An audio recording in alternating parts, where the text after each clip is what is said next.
I'm Evan, 34-year-old male. Years ago, I achieved what I thought was my ultimate dream.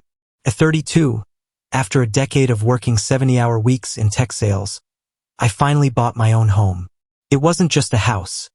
It was a modern, 3-bedroom ranch on a quiet cul-de-sac that I renovated myself.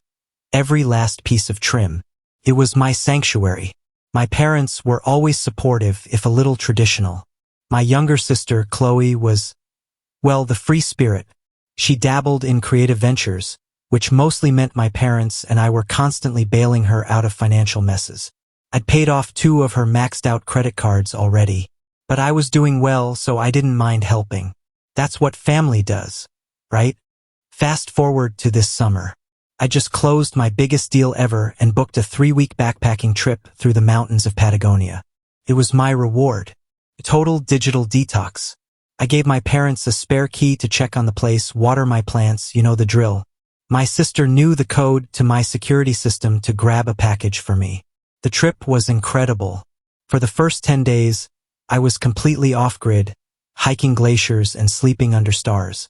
When I finally hit a town with spotty Wi-Fi, my phone exploded.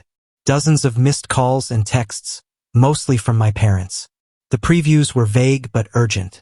Call us as soon as you get this, Evan. We need to talk about the house. It's about Chloe. My stomach dropped. I immediately thought there'd been a fire, a burst pipe, a break-in. I found a quiet corner and called my dad. My heart pounding. Evan, thank God, my dad said, his voice strained. Listen, son, don't be angry. We had to make a tough decision. Dad, what happened? Is the house okay? The house is sold, Evan. The world went silent. The chatter of the cafe, the wind outside. It all melted into a dull roar. What did you just say? Chloe. She got in over her head again. But this time it was bad. Really bad. Not just credit cards. A business loan shark. $210,000. They were threatening her son. They were going to hurt her. My mom got on the phone crying. We had to protect your sister. Evan, we used your house. We sold it for $375,000. We paid off her debt and the rest. The rest is in an account for you. We fixed it. They sold my house. The one I owned. The one in my name. Without asking. Without a single conversation. You fixed it? My voice was a deadly calm I didn't recognize. You committed fraud. You sold my property. No, my dad said quickly. Your sister had your power of attorney from when you went to that conference last year. We thought it was still valid. We did it all legally. I hung up. I didn't scream. I didn't cry. I sat in that foreign cafe, 7,000 miles from home, and realized I no longer had a home to go back to. The power of attorney. A document I'd signed as a courtesy for a business trip, which had explicitly expired after 90 days. They had either forged it or found a shady notary to ignore the date. My family had looked at my life's biggest achievement and saw nothing but a piggy bank to smash for my sister's mistakes. Right then, my vacation ended. A new mission began. I didn't cut my trip short. That's what they'd expect, the frantic, emotional reaction. Instead, I finished my hike. For the next 10 days, I walked, I planned, and I let my anger harden into something useful. Strategy. I landed back in the States with no fanfare. I didn't call them. I went straight to a long-term stay hotel downtown, paid in cash for a month, and got to work. The first stop? The county clerk's office. The property records confirmed it. My house had been sold for $375,000 to a young couple, the Millers. The deed was recorded, but when I pulled the full transaction file, I saw the rot. The signature on the seller documents wasn't quite my signature. It was close. My sister had practiced it, I guess. The power of attorney document they'd used was the old one, but someone had crudely whited out the expiration date and typed in a new one before scanning it. It was a clumsy forgery that wouldn't survive a 10-second glance from a professional. Then I saw the disbursement sheet. The $375,000 hadn't just gone to pay off Chloe's debt. The breakdown was $210,000 to a company called Granite Creek Lending. The loan sharks. $50,000 deposited into my parents' savings account for administrative fees and stress. As my dad would later claim, $115,000 sent to a new joint account in my and my father's name, which I couldn't access. They hadn't just sold my house. They'd taken a $50,000 commission and held the rest of my money hostage. I hired a lawyer, not a family friend, but a shark named Victoria who specialized in real estate fraud and punitive damages. When I showed her the documents, she didn't look shocked. She looked hungry. "This is flagrant," she said. "We'll go after the title company that allowed this, the notary who stamped it, and your family. This is criminal fraud." But I stopped her. "Not yet," I said. "I want to see the trap close first." Instead, I took the first public step. I changed my phone number. Then, I sent a single group email to my parents and Chloe from a new, anonymous account. The subject line was, "Formal notice of title fraud and demand for accounting." The body was 3 sentences. "You are hereby notified that the sale of my address was executed via forged documents and constitutes felony fraud. You have 48 hours to provide a full, legally notarized accounting of all $375,000 in proceeds and to repatriate 100% of the funds to an escrow account of my choosing. Failure to do so will result in immediate civil and criminal action." I didn't sign it. They'd know who it was from. The panic was instantaneous, but not from the direction I expected. My phone, the old one which I kept just to monitor, lit up with texts from my mother. "Evan, we've been hacked. Someone is threatening us about the house. Call me." They weren't confessing. They were pretending to be victims, trying to lure me into a conversation to explain their side. But an hour later, my sister, Chloe, broke. She called the old number, sobbing voicemails. "Evan, please. I'm so sorry. Mom and Dad said you'd understand. The men were going to break my knees. I didn't know they'd take extra money." Click. There it was. An admission on recorded voicemail. They'd not only committed fraud, they'd stolen from the proceeds. I saved the voicemail, forwarded it to my lawyer, and smiled for the first time in weeks. They were scrambling in the trap, and they didn't even know I was the one who built it. For 3 days, nothing happened. My family went radio silent. The frantic calls stopped. It was the quiet of predators hiding in the brush. My lawyer, Victoria, was getting impatient. "We have enough for the police report right now," she said. "The voicemail is gold." But I wanted them to make the next move. I wanted to see which lie they'd choose. On the 4th day, my father finally broke. He sent an email to my old address. A long, rambling message that started with "Dear son," and ended with "We can work this out as a family." The core of it was a compromise. Their offer was insulting. They proposed that the $115,000 from the sale would be my new down payment for a nicer house they'd helped me find. The $50,000 they'd taken was retroactive rent for all the years I lived at home after college, a debt they'd generously forgiven. My sister's $210,000 debt? That was a family tragedy we should all move past. They framed it as them being financially savvy for getting such a good price for my starter home. They truly believed this. They saw themselves as rescuers, not thieves. That was the final straw. Any lingering hope for reconciliation evaporated. I gave Victoria the green light, but with specific instructions. Go after the facilitators first. Make the ground crumble beneath their feet. She filed a complaint with the state's Department of Financial Regulation against the title company that processed the sale, alleging gross negligence and failure to verify a blatantly fraudulent power of attorney. She also sent a formal notice of litigation to the notary public who stamped it, putting their license and bond at risk. These were professionals with insurance and reputations to protect. They didn't have family loyalty as an excuse. Their reaction was swift and merciless. Within a week, the title company's lawyers contacted Victoria with a settlement offer. They would pay me $85,000 for my undisputed damages to make the complaint disappear. More importantly, they filed a lease pendens, a legal notice of a pending lawsuit, on the property title itself. This meant the innocent couple who bought my house The Millers now owned a property with a massive legal cloud over it. Their bank froze their mortgage. They couldn't refinance, couldn't sell.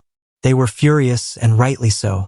Their lawyers immediately sued my parents, my sister, and the title company for selling them a defective title. The Millers' lawsuit was the anvil. My parents received the papers. My father called me, his voice trembling with a new kind of fear, the fear of being sued by strangers. Evan, these people are suing us for over $1 million. For fraud. You have to fix this. Tell them it was a misunderstanding. It wasn't a misunderstanding, Dad, I said, my voice calm for the first time. You committed fraud. You stole from me. Now you're facing the consequences. I suggest you get a lawyer. A real one. I hung up. That night, I got a text from a number I didn't know. It was my sister's now ex-boyfriend, the one who'd introduced her to the loan sharks. Hey man, heard what happened. For what it's worth, your sister's debt was only $160K. The extra $50K? Your parents wanted a new kitchen. Thought you should know. The final piece clicked into place. It wasn't just about saving Chloe. It was a cash grab. A $50,000 kitchen renovation, paid for with the walls of my home. I forwarded the text to Victoria. The case was no longer just about my house. Now it was about dismantling their entire lives. My parents had inflated my sister's debt to skim an extra $50,000 for themselves. That text wasn't just evidence. It was the key that unlocked their entire motive. This wasn't a panicked rescue mission anymore. It was a premeditated theft with my house as the target. I met with Victoria, my lawyer, and laid it all out. She didn't flinch. This changes the game from fraud to conspiracy to commit fraud, she said, a thin, sharp smile on her face. The punitive damages just tripled. We amended every legal filing to include the new allegation. The pressure was about to shift from financial to existential. The consequences arrived like a hailstorm. First, the financial siege. The title company, desperate to limit its liability, exercised its right of indemnity against my parents. They sent a demand for the entire $85,000 they'd paid me, plus their legal fees. My parents' bank accounts, including the one holding the remaining $115,000 of my money, were frozen by a court order. Second, the criminal shadow. Victoria formally presented all evidence, including the ex-boyfriend's text, to the district attorney's office for criminal review. We didn't file charges. We simply gave them a gift-wrapped case. A detective was assigned. My father received a call asking him to come in for an informational interview. He never went, but the threat now had a badge. Third, the social fallout. The lawsuit from the homebuyers, the Millers, became public record. The local news, always hungry for a family feud story, ran a piece titled, "Property Dream Becomes Legal Nightmare Over Alleged Family Forgery." My parents' faces weren't shown, but their names were in the article. Their church community, their neighbors, everyone knew. My mother showed up at my hotel. She looked 10 years older. She didn't yell. She just pleaded in the lobby, her voice a broken whisper. "Evan, you've won. Please. Your father is having chest pains. The stress is killing him. We'll give you every penny. We'll sign over our retirement accounts. Just make it stop. Tell the police it was a mistake. Tell the news we're reconciling." I looked at the woman who raised me, now a stranger fueled by greed and guilt. Where were my chest pains when I found out my home was gone? "Mom," I asked, "you didn't just sell a house. You sold my trust. You sold being a family. There's no price to buy that back." I turned to leave, then paused. "The $50,000 for your kitchen? That's the price of your son. I hope the new cabinets were worth it." I walked away. That night, I got the call from Victoria. The district attorney's office had decided to pursue criminal charges. Warrants for the arrest of my father and my sister for felony fraud, forgery, and grand theft were being prepared. They would likely be offered a plea deal, but they would be felons. Victoria also had the final financial number. Between the frozen funds, the impending settlement from the title company, and the value of my lost equity, I would be made whole, and then some. But the money felt like ash. I stood on the balcony of my temporary hotel room, looking at the city lights. I had my justice. I had my proof. I had won. So why did it feel like I was standing in the middle of a nuclear wasteland I'd created? The final choice was now mine. Do I let the criminal charges destroy what's left of them? Or is the total financial and social ruin enough? The warrants are unsigned. The DA is waiting for my victim impact statement. The DA was waiting for my statement. For 3 days, I didn't leave my room. I thought about my dad teaching me to ride a bike. I thought about my sister sharing her Halloween candy with me when we were kids. Then I thought about the forged signature, the stolen $50,000, and the empty space where my house used to be. Victoria, my lawyer, laid it out plainly. If you give the go-ahead, they will be charged, prosecuted, and likely serve time. Their lives as they know them are over. If you ask for restitution only, we can make that happen, but they walk away with a record and financial ruin. I didn't call the DA. I called my parents and sister to a meeting at my lawyer's office. The air was so thick you could choke on it. My father looked broken. My sister couldn't meet my eyes. I slid a single piece of paper across the table. It wasn't a legal document from Victoria. It was my terms. The deal, it read. The $115,000 from the sale is wire transferred to my account within 24 hours. You remortgage your own home and pay me the stolen $50,000, plus $25,000 for my temporary housing and legal fees, within 90 days. You both sign a legally binding confession, admitting to the forgery and theft, to be held in escrow. If you ever contact me again outside of a life-or-death emergency, it goes straight to the DA. Chloe enters a full-time, court-approved financial management program. You provide me proof of enrollment. This is your only path forward that doesn't end with you in orange jumpsuits, I said, my voice steady. You don't get to be in my life. You don't get forgiveness. You get survival. Sign it or I call the DA right now. They signed. The money came through. The title company settlement of $85,000 cleared. Combined, it gave me a significant financial cushion. More than enough for a new down payment, but the idea of another house just felt hollow. So I did something different. I took a portion of the money and bought a modern, spacious condo downtown. No yard to remind me of what I lost. A fresh start in a vertical space. The rest I invested. I heard through the grapevine that my parents had to take a reverse mortgage on their house to pay me. My sister is in her financial program, apparently doing okay. We haven't spoken. The confession sits with my lawyer, a silent guardian of my peace. This whole nightmare taught me that the most dangerous betrayals wear the mask of love. It taught me that family isn't a shield against consequences. My revenge wasn't in destroying them.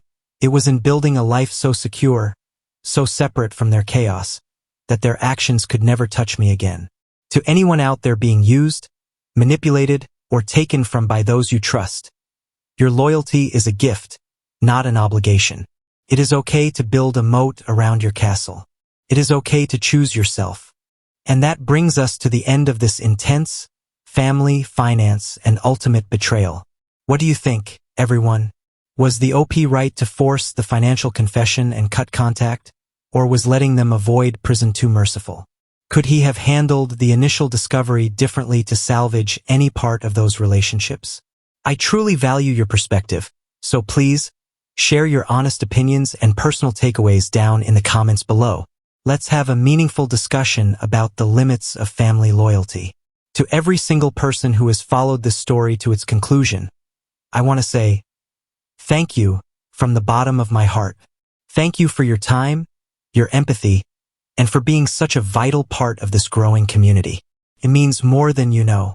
If you enjoy diving into these deep, real-life stories of justice and difficult choices, then I have a small request. If you could give this video a like, it genuinely helps the channel grow and reach more people like you. And if you haven't already, please subscribe to the channel and tap the notification bell. Every single subscriber is a huge motivation for me.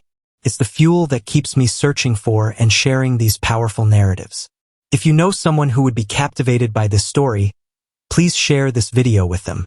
Thank you all so much for watching. Take care of yourselves, and I'll see you in the next video.